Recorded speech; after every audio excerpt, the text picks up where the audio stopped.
नाज़रीन, कुछ अर्सा पहले सऊदी अरब में एक ऐसी तारीखी दरियाफ्त हुई है जिसने तकरीबन पूरी दुनिया के मजहबी अकायद की चूल्हे हिलाकर रख दी हैं। सऊदी अरब में एक ऐसे करीम आसार की दरियाफ्त हुई है जिसका ताल्लुक तीनों बड़े मज़ाहिब यानी इस्लाम, ईसाईयत और यहूदियत से बताया जाता है। ये दरियाफ्त क्या है और ये दरियाफ्त किसने की, आइए इसके बारे में जानने की कोशिश करते हैं। नाज़रीन गिरामी, कुरान करीम में हज़रत मूसा अलैहिस्सलाम का किस्सा मज़कूर है कि इन्हें आले बनी इसराइल की तरफ माबूस किया गया और उस जमाने में मिस्र में फिरौन की हुकूमत थी।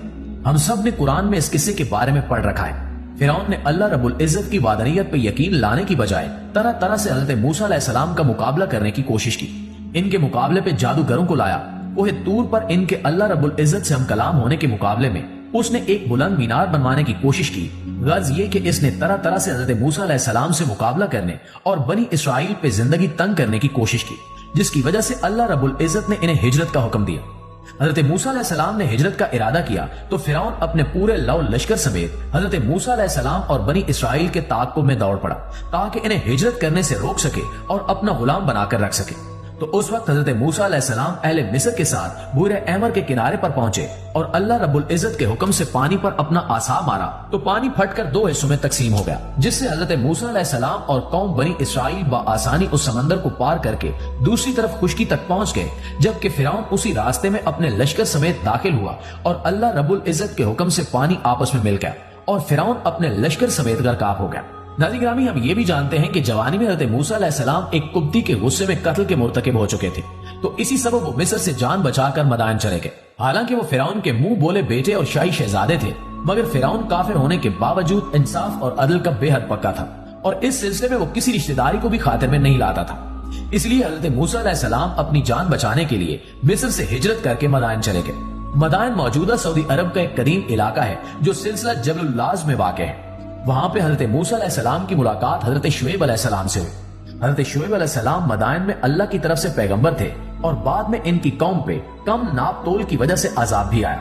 हजरत शुएब अलैहिस्सलाम की बेटी सफूरा से हजरत मूसा अलैहिस्सलाम ने निकाह किया और वहां से वापसी पे ही हजरत मूसा अलैहिस्सलाम पर पहली बार वही का नज़ूल हुआ। जब वो आग की तलाश में कोहे तूर पहुंचे तो कोहे तूर पर हजरत मूसा अलैहिस्सलाम से अल्लाह रब्बुल इज्जत ने कलाम फरमाया और इन्हें अपना पैगंबर माबूस किया। इसके बाद हजरत मूसा अलैहिस्सलाम ने जब जब अल्लाह रब्बुल इज्जत से कलाम करना चाहा, हमने यही पढ़ा है कि वो कोहे तूर पर तशरीफ ले जाते थे और कई बार तो 40-40 दिन के लिए भी कोहे तूर पर कयाम करते थे। कोहे तूर पे एक गार भी था। अब इन तहकीकात की रोशनी में हम ये समझ सकते हैं कि कोहे तूर दरअसल मदायन में था, लेकिन मौजूदा कोहे तूर जो यहूदियों के लिए बहुत ज्यादा मुकद्दस है, जिसको यहूदी कोहे तूर करार देते हैं, वो मिस्र के सहराए सीना की सरहदी पट्टी जो उर्दन और इसराइल की सरहद के साथ लगती है वहां मौजूद है। यानी सहरा के तकरीबन दरमियान में वो पहाड़ है जिसे यहूदी कोहे तूर करार देते हैं। जबकि अगर देखा जाए तो कुरान और इंजील यानी तमाम इंजील की किताबें जो ईसाइयों के पास है और तौरात में जो सफर मजकूर है, उसकी रोशनी में कोहे तूर मदायन के आस पास ही होना चाहिए, क्योंकि हजरत मूसा अलैहिस्सलाम पर पहली वही तब नाजिल हुई जब वो हजरत शुएब अलैहिस्सलाम की बेटी से शादी करके वापस तशरीफ लेकर जा रहे थे और रास्ते में इन पर वही नाजिल हुई। इसी बात को बुनियाद बनाकर चंद माहिरीन अर्जियात ने यह तहकीक करने की ठानी कि आया असल कोहे तूर सहराए सीना वाला है या मदायन में मौजूद है, और अगर मदायन में मौजूद है तो इनमें से कौन सा पहाड़ है जो कोहे तूर हो सकता है। इसी सिलसिले में एक रिवायत भी मौजूद है कि जब हजरत मूसा अलैहिस्सलाम फिरौन की हुकूमत से हिजरत करके समंदर को पार करके दोबारा मदायन के इलाके में पहुंचे तो यहाँ पर हजरत मूसा अलैहिस्सलाम की कौम ने एक मैदान में कयाम किया और वहां से हजरत मूसा अलैहिस्सलाम कोहे तूर पर तशरीफ ले जाते थे। तो इतना बड़ा मैदान जो रिवायत के मुताबिक तकरीबन 20 से 30 लाख लोगों की रिहाइश को काफी हो सके और वहां पे सब्जा, हरियाली और पानी भी हो, ऐसा मैदान कौन सा हो सकता है जिसके पास ही कोहे तूर भी मौजूद हो। तो ऐसे चंद माहिरीन अर्जियात ने सिलसिले जबल लाज जो मौजूदा सऊदी अरब के इलाके मदायन में मौजूद है, इसको दरियाफ्त किया तो वहां इन्होंने पाया कि इस वादी में एक बहुत बड़ा मैदान मौजूद है और वहां पर सब्जे के आसार भी हैं। हज़रत मूसा अलैहिस्सलाम का ये वाक़या जितना पुराना है और साइंसी तहकीकात के मुताबिक इतना ही पुराना इलाका अरब का मौजूदा इलाका था जो बड़ा सरसब्ज़ो शादाब और दरियाओं, नदी नालों और चश्मों का हामिल था, मगर इसके बाद आहिस्ता आहिस्ता ये इलाका सहरा में तब्दील होता गया और यहाँ से सरसब्जी और पानी की अदम दस्तयाबी ने जिंदगी के आसार खत्म कर दिए। इन माहिरीन में कई यूरोपियन और अंग्रेज माहिरीन भी शामिल हैं। इन्होंने अपनी तहकीकात में इस बात की तरफ इशारा किया है कि सिलसिला जबल लाज में मौजूद जबल मुकल्ला ही दरअसल कोहे तूर है, जहाँ पर हजरत मूसा अलैहिस्सलाम अल्लाह रब्बुल इज्जत से कलाम फरमाया करते थे।